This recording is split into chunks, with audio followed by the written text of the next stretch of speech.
Croeso cynnas i'n gwasanaeth ar-leini yma o Fro Aled unwaith eto bore yma.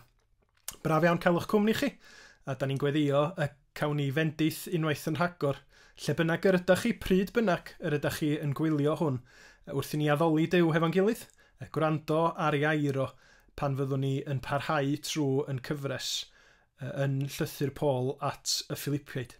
Gai ddiolch hefyd i bawb ohonoch chi sydd wedi anfon lluniau ata i neu Mair, mi fyddan nhw yn help garw wrth i ni barhau i gynhyrchu fideos yma am faint bynnag o amser y bydd angen gwneud hynny. Cofiwch gysylltu os oes na unrhyw broblema hefo'r fideos.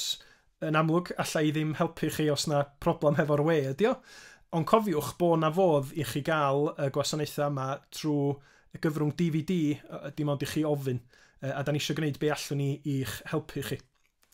Dwch i ni gychwyn yn gwasanaeth bore yma wrth weddio hefo'n gilydd. O arglwyddi'n Duw, da ni yn rhyfeddu mor wych, mor ardderchog wyt ti fel tad mab ag ysbryd glân. A da ni'n gofyn am dy help di bore yma trwy dy ysbryd glân, mwyn i ni brofi o dy gariad di mewn ffordd newydd, wrth i ni edrych ar Iesu Grist a sylweddoli be mae o wedi wneud dros i bobl, yn byw bywyd perffaith, yn marw am yn pechoda ni ac yn codi yn fuddugoliaethus y trydydd dydd. Helpa ni o arglwydd Dduw i wrando arna ti ac i ymateb mewn ffydd, i fuddod, mewn edifeirwch i'r hyn y byddwn ni'n ei glywed heddiw. Tostyria wrthyn ni os gweli di fod yn dda, a maddau ni bob pechod a bai, am bod ni'n gofyn hyn yn enw ac yn heiddiant, yr arglwydd Iesu Grist. Amen.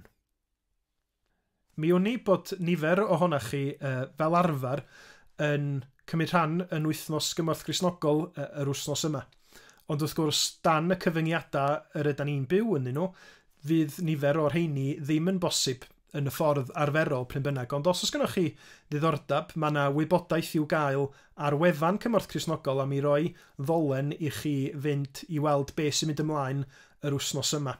Oherwydd, yn bod ni yn gweld y cyfnod yma yn un anodd, mi allwch chi fod yn siŵr bod gwledydd ar draws y byd yn cael problemau hyd yn oed yn fwy hefo tlodi a diffyg gwladwriaeth les fel sydd gynnon ni i'n cynorthwyo ni.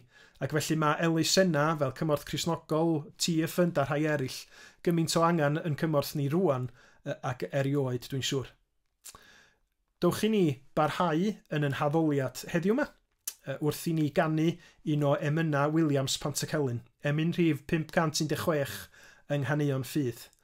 Emyn sy'n cyd-fynd ac yn adleisio be mae Paul yn ei ddeud yn ei lythyr o yn y Philipiaid y byddwn ni yn edrych arno fo nes ymlaen. Ac wedi'r emyn, mi fydd Huw tan y graig yn gweddio. Felly, 516, Iesu hunan yw fy mywyd, Iesu'n marw ar y groes. Y trysorau mwyaf feddaf yw ei chwerw angau loes. Gwacder anherfynol ydyw, meddu deiar da na dyn. Colled ennill popeth arall, o'n i enilltir di dy hun. Well.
dadnefol. Dwi'n diolch i ti am y bore newydd yma, a'r cyfle yma o gael troi ata ti mewn gweddi.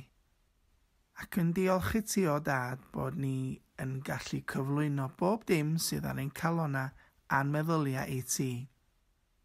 Ein pryderon a bob dim da ni'n poeni amdano. A gwneud hynny yn hyderus a gyda'r sicrwydd dy fod ti yn barod i ddelio hefo bob dim da ni am roi o dy flaen di. Mae gymaint o bethau yn mynd o'n cwmpas ni sydd yn gallu peri gofid oherwydd y feirws y dyddi yma. Y feirws yma sydd dros y wlad o gyd erbyn hyn. Ond da ni'n diolch hefyd bod na nifer ohono ni yn y fro yma ddim yn cael ei effeithio normodol gan y feirws. Da ni jyst mor freintiedig o'r ardal da ni'n byw ynddo fo o dad. Felly bore yma, da ni wir yn cyflwyno ac yn gweddio dros y bobl yna sydd yn cael ei effeithio oherwydd y sefyllfa. Bobl sydd allan o waith ac yn poeni am ei sefyllfa ariannol.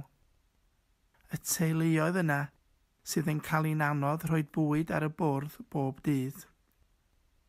A'r bobl sydd jyst yn stryglo i ddelio hefo'r sefyllfa fel y gyma hi. Ond hefyd arglwydd, da ni'n cyflwyno'r bobl yna lle nad ydy'r cartre yn lle saff i fod oherwydd trais. Mae o jyst yn dangos y byd toredig yma da ni'n byw ynddo fo. A da ni'n gweddio o dad y byddi di yn ymyrryd ac yn gwneud y hyn yn amlwg i'r bobl ac i'r plant yma. Da ni'n cyflwyno hefyd pawb sydd yn fregus i iechyd, a pawb sydd yn wael ac yn sal.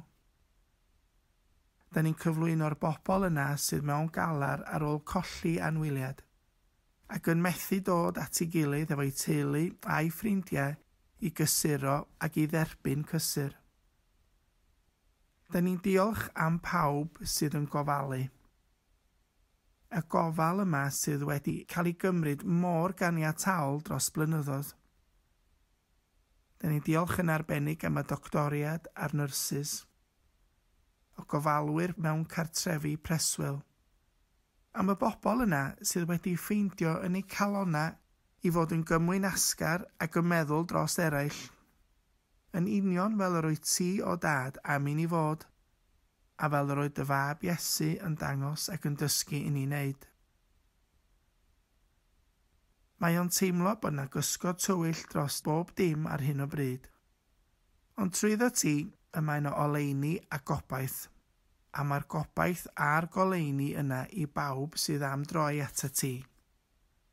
Ac wrth i ni wneud hynny, wrth teimlo dy ofal, ac wrth weld y goleuni yna arglwydd, da ni'n gallu teimlo dy faddeuant, dy drysteri a dy gariad di.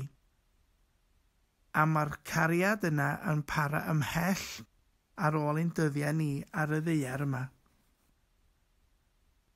Felly bore yma o dad, wrth i ni wrando ar rhodri yn cyflwyno be bynnag sgynna ti ar ein cyfer ni.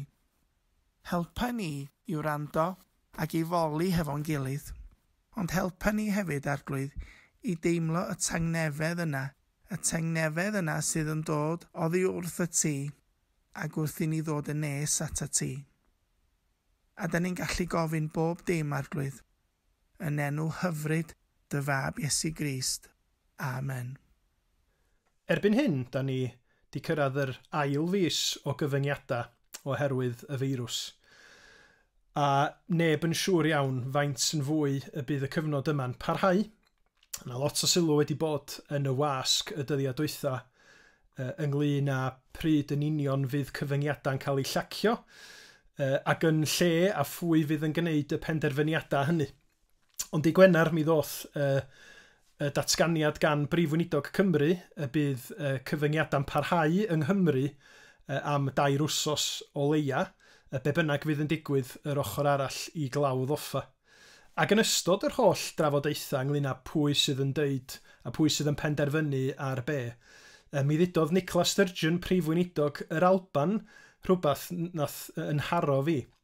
A be ddudodd hi oedd bod y penderfyniadau mae llywodraethau ni'n neud rwan yn gallu golgu y gwahaniaeth rhwng bywyd a marwolaeth i lawer o bobl. A mae hynny wrth gwrs yn dangos difrifoldeb y sefyllfa da ni'n byw yn ddi ar hyn o bryd, ond mae o hefyd yn ein helpu ni i ddallt meddylfryd yr apostol Paul yn yr adran yma o i lythyr o at y Philipiaid. Oherwydd mae Paul hefyd yn gorfod dod i delera hefo beth sydd o'i flaen o.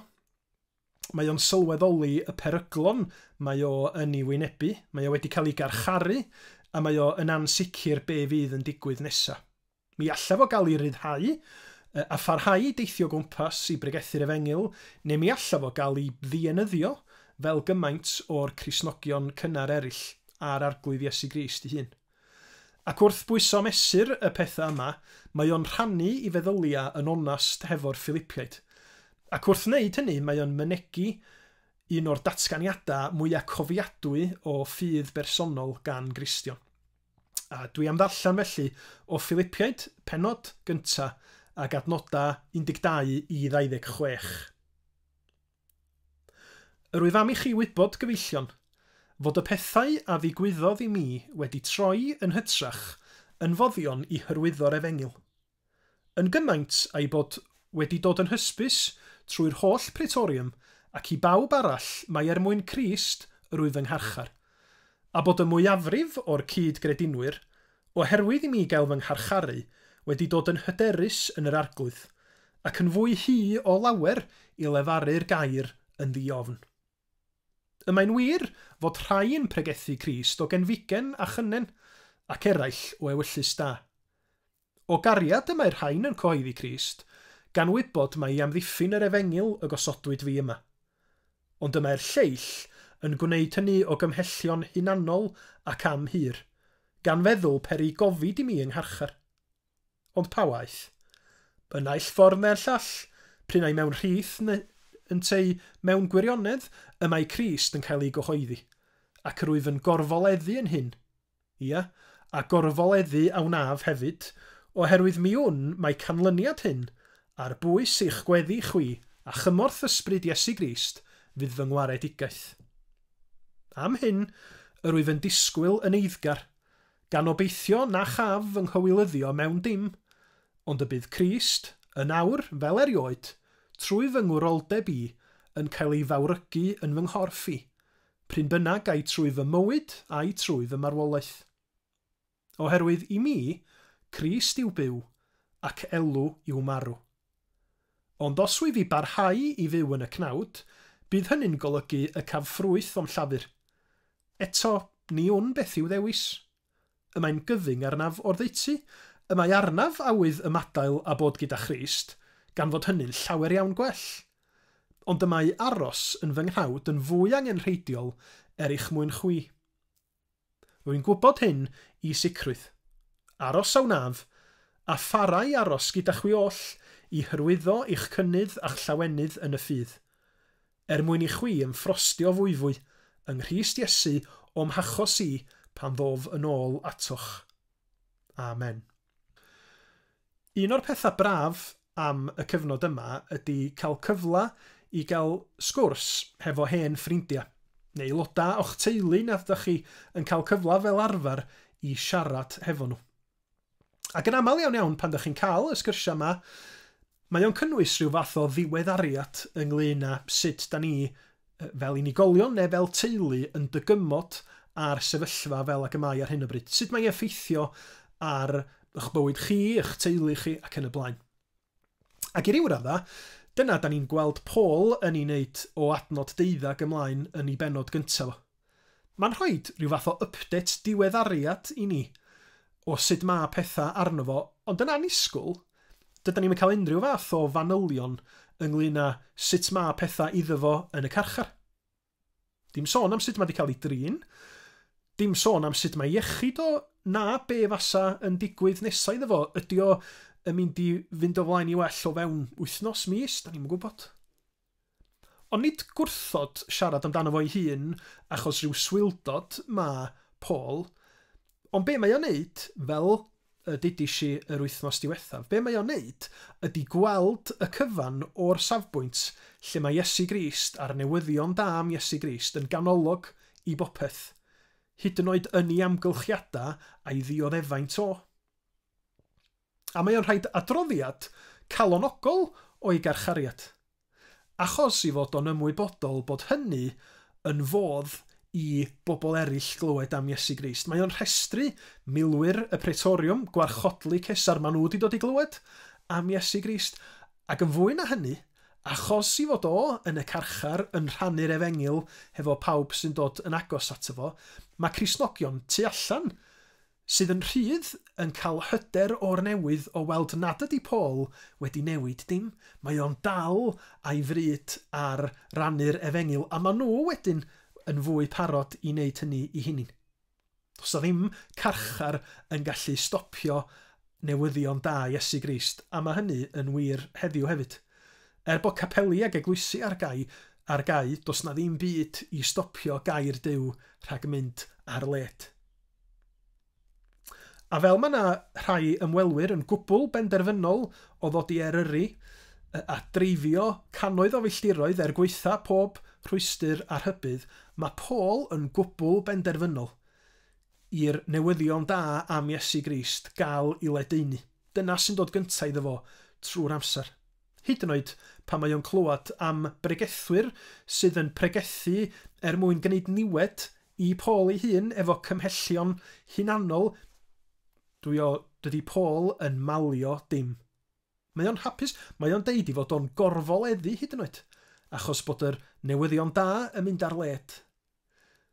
Achos i fod o yn cael ei gynnal a'i nerthu gan ysbryd Duw wrth i Gristnogion eraill weddio drosto fo. Ac o adnod 19 ymlaen, mi da ni'n gweld pam mae'r apostol Paul yn gallu bod yn hapus neu'n gorfoleddu i fod o wedi i gaethiwo, wedi garcharu. Oherwydd bod gynno fo obaith sydd yn fwy na dim ond disgwyl am fywyd dedwydd ar ôl i'r sefyllfa ddyrus yma basio heibio. I rei pobl da ni'n nabod, ffarmio di popeth. I rei eraill, enwogrwydd neu arian ydy'r hyn sy'n gyrru nhw yn ei blaenau. Ond i'r apostol Paul, canmol Iesu Grist ydy popeth. Gobaith ac amcan mawr Paul ydy bydda fo'n gallu parhau i fawrygu Iesu Grist, be bynnag fydda'n digwydd iddo fo, byw neu farw. Dyna mae adnod 20 yn ei ddeud. Mae ei am wneud yn fawr o'r arglwydd Iesu rhoi clod neu ganmol o. Allwn ni sy'n credu ddeud yr un peth. Ydy'n bryd ni boed mewn llawenydd, mewn salwch, mewn gwaith, neu yn stryglon ariannol, ydy'n bryd ni a rhoi clod ar Iesu Grist a'i frolio fo. O'n i'n sôn wrthych chi ar y cychwyn ynglyn â'r trafodaethau yng ngwledydd Prydain ynglyn â be'n union fyddai'n digwydd nesaf oherwydd cyfyngiadau y feirws yma. Ond wrth gwrs mae prif weinidog Prydain, Boris Johnson, wedi bod yn ddigon gwael ei hun rhai wythnosau nôl. Mi fuodd o yn yr ysbyty mewn uned gofal dwys yn ddifrifol wael. Ac yn ôl y penawda, mi oedd rhaid i'r bobl o'i gwmpas o orfod meddwl be fydda'n digwydd tasa fo ddim yn gwella.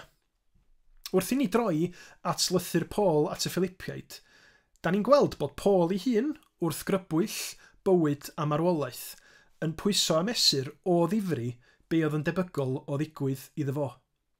Ac felly wrth i ni ddarllen, mae rhaid ni gofio mae nid rhyw dreithawd am syniadau diddorol sy'n yma, ond profiad personol Cristion Paul sy'n sylweddoli bod y marwolaeth mwy na thebyg am ddod yn reality iddo fo. A dyna lle mae'r geiriau cofiadwy yma yn cael ei ddatgan ganddo fo yn adnod 21. Oherwydd i mi, Crist yw byw ac elw yw marw. Yr union eiriau mae Paul yn ei ddefnyddio, maen nhw hyd yn oed yn fwy cryno. Byw, Crist, marw, elw. Dwi'n tybio y bydd na nifer yn gwrando bore yma ac yn ystyried yr adnod yna ac yn meddwl, ella na fysach chi'n cydnabod hynny, bod Paul yn bod chydig bach yn eithafol. Sy'n angen deud pethau yn y terma yna. Mae Iesu Grist yn bwysig, ond sam angen gwneud Iesu Grist yn bopeth. Mae ryw sprincling bach o Gristnogaeth yn hen ddigon ni'n cynnal ni a'n gwneud ni'n bobl ddefnyddiol, dderbyniol yn cymunedau. Os da chi'n meddwl fel y, Gaich rybuddio chi. Yn ddifrifol bod hynny'n golygu eich bod chi nôl Iesu Grist yn mynd i le peryglus iawn iawn a bod chi'n mynd i golli popeth yn dragwyddol. Cofiwch be ddudodd Iesu yn Marc 8, adnodau 34 i 37 Beibl.net. Wedyn galwodd y dyrfa ato gyda'i ddisgyblion, a dywedodd wrthyn nhw, rhaid i bw bynnag sydd am fy nili ni stopio rhoi nhw i hunin gynta. Rhaid iddyn nhw aberthu hunin dros eraill a cherdded yr un llwybr â mi. Bydd yr rhai sy'n ceisio cadw eu bywyd eu hunain yn colli'r bywyd go iawn, ond yr rhai sy'n barod i ollwng gafael ar eu bywyd fy mwyn ni a'r newyddion da yn diogelu bywyd go iawn.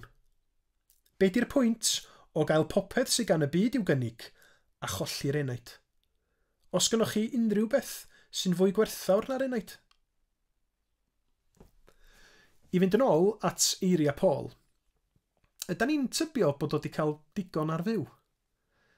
Dwi'n siŵr bod chi fel finna wedi clywed am gymaint o bobl yn dod i ddiwedd oes ac yn siarad am farwolaeth mewn terma eitha cadarnhaol, oherwydd bod nhw'n sôn amdano fo fel rhyw fath o ryddhad, o ddiodda, o golled orfod byw hefo rhywun maen nhw yn ei garu. Maen nhw yn teimlo y bydd na ryddhad wedi'r cyfan ddod i ben. Ond ni dyna be mae Paul yn ei ddeud, ni dyna gywair Paul o gwbl. Deud y gwir, os meddyliwch chi amdano fo chydig adnodau'n gynharach, mae o newydd ddeud i fod o'n hapus yn gorfoleddu ac y bydda fo yn gorfoleddu oherwydd gwaith Duw yn ei fywyd o. Felly pam deud bod marw yn elw? Mae hynny'n swnio'n beth rhyfedd iawn i ddeud yn cyfnod ni, dydy pan mae marwolaeth yn tueddu i gael ei anwybyddu wrth i ni drio osgoi meddwl amdano fo cymaint â phosib. A siwr gen i dyna pam bod gymaint o bobl y dyddi yma yn ei gweld ti mor eithriadol o anodd, achos yn sydyn mae marwolaeth wedi dod yn fwgan ac yn fygythiad holl bresennol i gymaint o bobl sy'n rioed di meddwl amdano fo blaen. Da chi di ystyried y cwestiwn be fydd yn digwydd i chi wedi chi farw? Wow. Siwr bod na rei yn deud, stopia fan ar hodri. Ti ddim yn barrel o laughs ar y gora, ond si eisiau bod mor eithriadol o ddwys? Gwrandwch ar y newyddion. Ystyriwch be mae'r newyddion yn ei ddeud am y rhifa enfawr sydd marw ar hyn o bryd. Os nad ydyn ni'n mynd i ystyried cwestiynau fel hyn rwan, pryd nawn ni? Wrth gwrs bod angen i ni ystyried cwestiynau dwys fel yma, achos mae Paul yn siarad amdano fo. A dyna un o swyddogaethau penna unrhyw bregethwr Cristnogol ynddo, ydy'n annog ni ystyried a meddwl am bethau digon anymunol ond sy'n cael sylw gan y Beibl. Felly, o ofyn y cwestiwn, be fydd yn digwydd i ni pan fyddwn ni'n marw, be mae'r Beibl yn ei ddweud? Wel, mae'r Beibl yn deud bod Cristnogion yn byw iddyn nhw farw, ac nad ydy hynny'n wir i'r rhai sydd ddim wedi credu yn Iesu Grist. Oherwydd aberth ac atgyfodiad Iesu Grist, bydd pawb sydd wedi ymddiried yno fo yn cael ei cadw ganddo fo i fyw am byth bywyd tragwyddol. Ond nid fel rhyw angylion yn y cymyla fel mae cartwna yn awgrymu, ond hefo cyrff newydd atgyfodedig, sy'n egluro pan bo atgyfodiad Iesu Grist mor ganolog i'r ffydd Gristnogol. Os da chi'n Gristnogion yn gwrando bore yma, cofiwch mor wir ydy geiriau Paul. Crist yw byw, ac elw yw marw. Ac yn enwedig felly, os ydych chi'n wael neu bod chi wir yn poeni am farwolaeth, pwyswch ar addewidion Duw. A chofiwch fel y dudodd Paul yn adnod 23, bod ti'n llawer iawn gwell bod gyda Christ, lle na fydd pechod a fiechyd na galar yn bodoli mwyach. Ar y llaw arall, os nad ydych chi wedi rhoi eich ffydd yn Iesu Grist eto, plis peidiwch ag oedi. Meddyliwch am y lleidr ar y groes yn Luc 23 a dilynwch i esiampl o. Pan nath o droi at Iesu, syrthio ar ei fai, ymddiried yno fo cyn derbyn yr ateb gogoneddus gan Iesu. Heddiw, byddi gyda mi ym Mharadwys. y gobaith o fod hefo Iesu Grist, mae yna rhywbeth arall yn pwyso ar Paul. A mae hynny'n gwneud i ni ystyried rhan gyntaf ei adnod enwog. Oherwydd i mi, Crist yw byw, neu fel mae Beibl.net yn dweud, i mi, y Meseia ydy holl ystyr a phwrpas byw. Mae Paul yn deud yn ddigon gonast i fod o'n teimlo bod o'n cael ei dynnu'r naill ffordd a'r llall. Yn gyntaf mae gynno fo'r deheuad dwfn yma i fod hefo Iesu Grist, ond hefyd mae gynno fo benderfyniad i barhau i wasanaethu Crist, i gorff yn ei fywyd o ar hyn o bryd, a bod o gymorth i Gristnogion eraill, iddyn nhw dyfu mewn ffydd, tyfu mewn llawenydd, fel i bod nhw'n gallu parhau i roi clod i'r arglwydd Iesu. Da ni'n gweld hynny'n adnodau 22 i 26. Ffordd mae o'n gweld faint bynnag o amser sgynno fo yn weddill ydy Crist yw byw. Mae pob eiliad o'i fywyd mae o wedi gael gan yr arglwydd yn mynd i gael ei fyw mwyn Iesu Grist. Yn diolch iddo fo am faddeuant, yn pwyso arno fo am gariad a gobaith. A mae Paul yn barod i fyw i fywyd mwyn gwneud gwaith Iesu Grist. Mae gen fo dal waith i wneud, ac felly mae o'n barod i roi hyn yn llwyr i'r gwaith hwnnw, i Iesu Grist gael y clod ac i Gristnogion eraill gael ei hadeiladu. Ac os meddyliwch chi amdano fo, mae hyn yn deud rhywbeth tebyg iawn i be ddigwyddodd y mywyd Iesu Grist. Meddyliwch am sut oedd Iesu yn sôn amdano fo ei hun, yn rhoi i fywyd drostyn nhw mwyn achub eraill yn Marc 10:45. Oherwydd mab y dyn, yntai, ni ddaeth i gael ei wasanaethu, ond i wasanaethu ac i roi ei einioes yn bridwerth dros lawer. Mae Paul yn adlewyrchu hynny yn fama'n dydy, i fod o'n barod i roi popeth oedd orau ddyfon bersonol o'r neilltu mewn i fuddod i ddew ac lles ysbrydol Cristnogion eraill. Ac yn ei hanfod dyna'r alwad i Gristnogion heddiw hefyd ynde, yn bod ni i fyw bob dydd mewn ffydd ac i fuddod i'n harglwydd. Da ni'n gwybod pryd fydd yr alwad yn dod i ni ymadael a'n bywyda a mynd at Grist, ond mi allwn ni fyw mewn ffydd a byw yn heddychlon yn gwybod yn bod ni'n ddiogel yn wylo'r bugail da. Wrth i ni ddod tua'r diwedd. Ydy'r coronavirus yn mynd i newid yn byd ni'r dyfodol? Dyw yn unig sy'n gwybod hynny. Ond cwestiwn mwy perthnasol i ni fel Cristnogion bora yma ydy, ydw i'n byw i Grist? Ydy'n ngweddiau yn ymdrechio ni? Ydy'n ngobeithio ni'n canoli ar Iesu Grist? Neu os gen i bethau eraill sy'n mynd am ryd i? Os gen i bethau eraill sy'n dod gynta ac yn cael y flaenoriaeth o ran yn amser a'n egni mi. Does am cyfrinach fawr sut mae byw i Grist. Mi oedd Paul yn gwneud hynny oherwydd i fod o wedi derbyn Iesu Grist yn arglwydd, profi i gariad o ac yn dibynnu ar yr ysbryd glân. I roed deheuad dwfn yn ei galon o, bod o isio byw i fywyd fel gwas i Iesu Grist ym mhob sefyllfa. Felly ni heddiw yma. Wrth i ni o bosib deimlo yn methiant ni i fyw fel y basan ni yn dymuno. Bi am i ni droi at yr arglwydd graslon mewn gweddi, yn cyffesu, yn pechoda cyffesu bod ni'n rhoi yn sylw yn ormodol i bethau eraill, a gofyn iddo fo'n faddeuant, yn hyderus. Achos, da ni'n gwybod sut fath o dduw ydi o'n Iesu Grist, un sydd wedi'n caru ni i'r eitha. Ac wrth ofyn, mi allwn ni fod yn hyderus y bydd o'n rhoi cymorth i ni i fyw yn bywyda yn erth yr ysbryd glân, a'i byw nhw mwyn rhoi yn clod ni i'r un a ddarostyngodd ei hun i'r eitha yn mwyn. Clod i'w enw. Amen. A dewch i ni orffan yn gwasanaeth. Diolch i chi gyd am ymuno fo ni eto bore yma. Mi orffennwn ni yn canu am Iesu Grist. Emyn o fawl poblogaeth yng Nghrist ei hun, lle da ni'n clywed y datganiad yma o ffydd a gobaith yn Iesu. A gwrandwch ar eiria y bennill ola. Ni dofna fyw na marw mwy, Crist dorodd afael angau tlawd. Rhwng fy nghenhedliad hyd fy medd, Iesu yw arglwydd fy holl rawd. Cryfder uffern cynllwyn dyn, rwy'n gadarn ynddo ef ei hun. Bob dydd o'm hoes, hyd nes y daw, safaf am byth, trwy allu Crist.